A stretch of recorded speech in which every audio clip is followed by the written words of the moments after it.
हमके रुपैया रब से इहे मनाई कब आवे न दुखवा बोलैया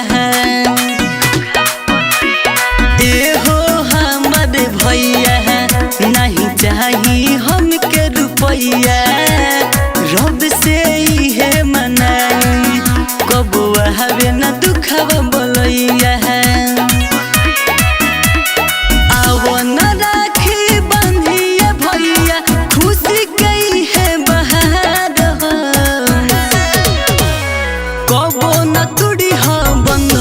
भैया भाई बहन के प्यार हो कहबो न तुड़ी हो बंधन ये भैया भाई बहन के प्यार हो।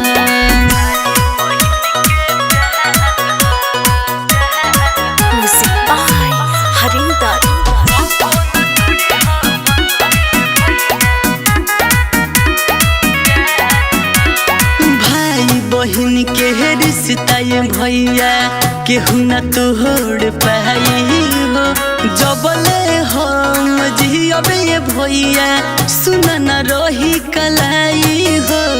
भाई बहन के रिश्ता ये भैया केहू न तोड़ पाई हो जबले हम जियबे ये भैया सुन न रही कलाई हो।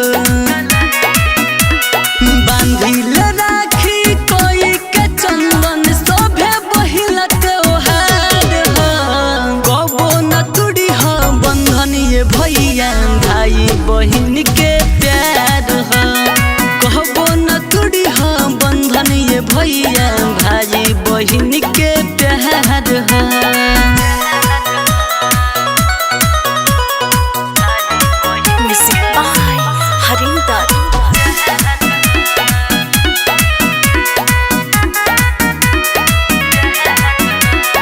सबसे सुंदर सबसे प्यारा बड़ा तू ही एगो भाई हो तोहर प्यारी बहनिया ये लखन तोह पे जाने लुटाई हो। सबसे सुंदर सबसे